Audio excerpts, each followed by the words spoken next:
2 जून 1947 जब दिल्ली के एक कमरे में करीब दर्जन भर लोग मिलकर करोड़ों लोगों का भविष्य लिखने जा रहे थे। करीब 1.5 दशक से मुस्लिम लीग जिस पाकिस्तान की रट लगा रही थी, वो आज कागजों में उनके सामने सच होने जा रहा था। सिर्फ 2 हफ्तों में भारत के खंडित होने की योजना पर मोहर लग गई। भगवान राम के बेटे लव का बसाया लाहौर, ढाकेश्वरी माता का तीर्थ ढाका, गुरु नानक देव जी का जन्म स्थान ननकाना अब 2 टुकड़ों में बंटने जा रहा था।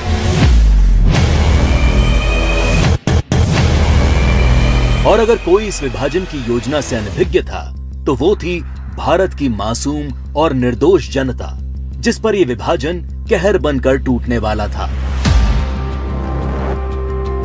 1947 को अंग्रेजों द्वारा किया विभाजन देश का पहला विभाजन नहीं था।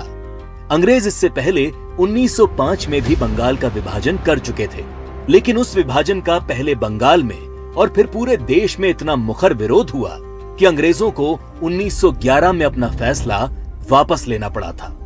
विभाजन का जो काम अंग्रेज 1905 में नहीं कर पाए, वो 1947 में करने में कैसे सफल हो गए?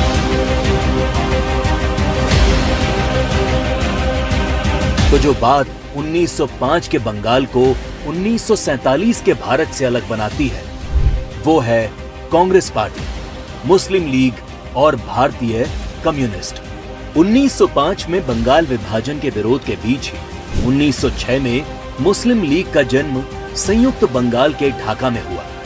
बंग भंग आंदोलन के बाद जन्मी मुस्लिम लीग ने 1909 में मार्ले मिंटो सुधार के नाम पर पृथक निर्वाचन प्रणाली मांग से शुरू करके अगले 30 साल में अलग इस्लामिक राष्ट्र पाकिस्तान के नाम पर भारत को मजहब के नाम पर बांट कर रख दिया।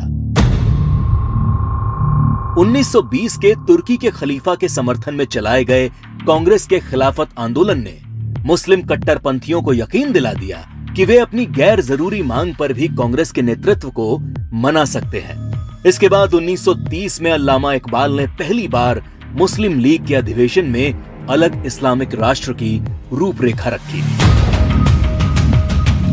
इकबाल की कल्पना के इस अलग इस्लामिक देश के लिए पाकिस्तान नाम सबसे पहले चौधरी रहमत अली ने प्रयोग किया।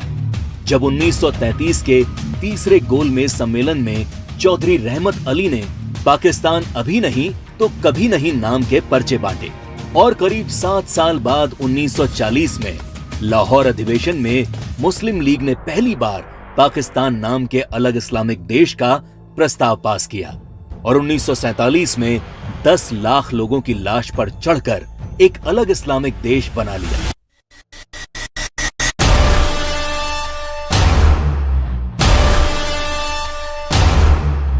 और जिस भारत ने 1905 में बंगाल का विभाजन नहीं होने दिया, वो भारत 1947 में भारत विभाजन नहीं रोक पाया, क्योंकि कांग्रेस के जिन नेताओं पर लीग के सामने खड़े होने की जिम्मेदारी थी, उन्होंने अंत समय में बिना भारत के लोगों को विश्वास में लिए विभाजन का प्रस्ताव स्वीकार कर लिया। देश तोड़ने के इस खेल में एक हिस्सा भारत के कम्युनिस्टों ने भी निभाया, जब कम्युनिस्ट नेताओं ने भारत को 14 राष्ट्रों का समूह बताते हुए भारत विभाजन को मुस्लिम राष्ट्र के आत्मनिर्णय का अधिकार बता दिया। साल 1945 में अग्रणी कम्युनिस्ट सिद्धांतकार कॉमरेड जी अधिकारी ने मुस्लिम लीग की मांग को न्याय संगत बताते हुए एक थीसिस दी।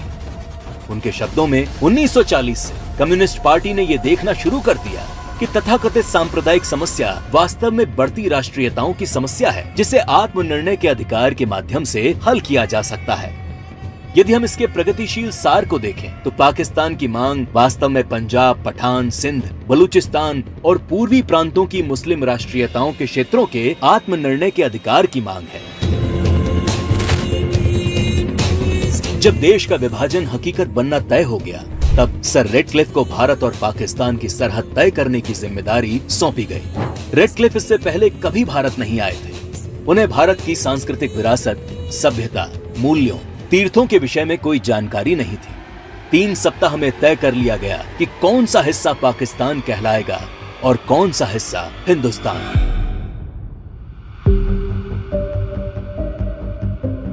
सदियों से एक जैसे इतिहास, भाषा, बोली, खान पान लिए रह रहे लोग, गांव और शहर रातों रात दो देश बन गए। करीब 1.5 करोड़ लोग रातों रात बेघर हो गए और करीब 10 लाख से अधिक लोग इस विभाजन के नाम पर काल के गाल में समा गए। ये विभाजन जिसने आगे चलकर पूर्वी पाकिस्तान में एक नए नरसंहार को जन्म दिया।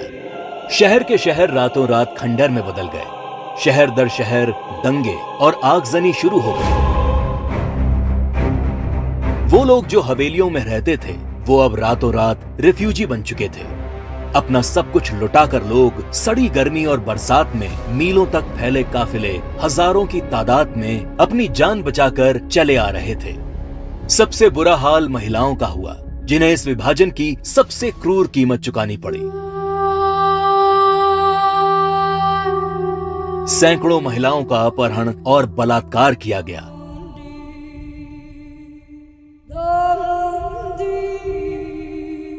उन्नीस 1940 के दशक में भारत की ही भांति नरसंहार झेलने वाले यहूदियों की विभीषिका को आज पूरा संसार जानता है।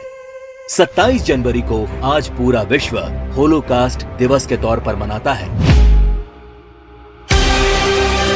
लेकिन इस विभाजन की कभी न भूली जा सकने वाली त्रासदी को भारत की ही पूर्व की सरकारों ने कभी याद करने की कोशिश नहीं की।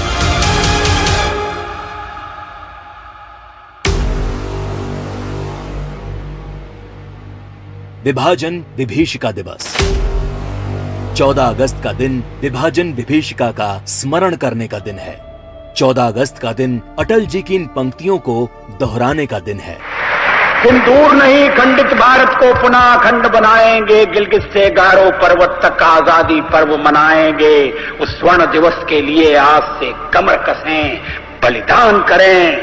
जो पाया उसमें खो न जाएं, जो खोया उसका ध्यान करें, जो खोया उसका ध्यान करें।